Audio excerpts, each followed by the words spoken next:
by Argyle Cyrus Gadyukos. President Duterte hinted Friday evening that there's still chance for the peace talks with the communist rebels to be revived, but not in the near future. This, following the collapse of the peace talks when Duterte signed Proclamation No. 360, officially terminating the negotiations, citing the Reds' continued attacks despite the negotiations. President Rodrigo Roa Duterte, King Rodriguez/Presidential Photo/Manila Bulletin. Duterte, in his speech at the 84th anniversary celebration of the Department of Labor and Employment, DOLE, in Malolo City, said DOLE Secretary Silvestre Bello III can always revive the peace talks.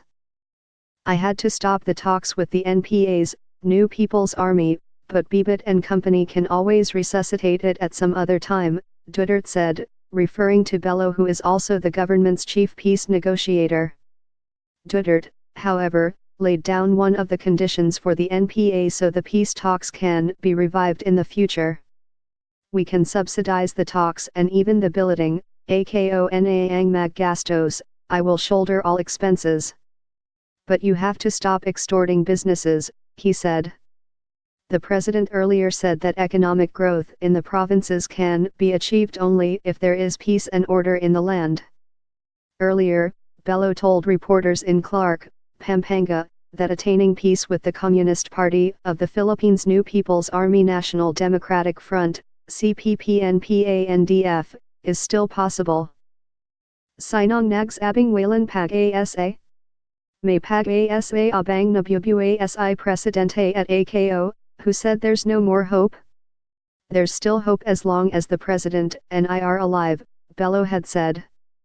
Ang aking ano is iyong enabling environment. In other words, dapat magpakita naman sila, for me, the enabling environment will play a big role. In other words, the need to show, sincerity in talking peace with government, he added. Ang nangyayari kasi, what's happening is, the president has been showing goodwill and has shown strong political will to pursue the talks to their logical conclusion, pero hindi sinaklian, but they do not reciprocate, the same level of sincerity, he continued. The continued attacks and increase in violent incidents involving the Reds prompted Duterte to declare them as terrorists by signing Proclamation No.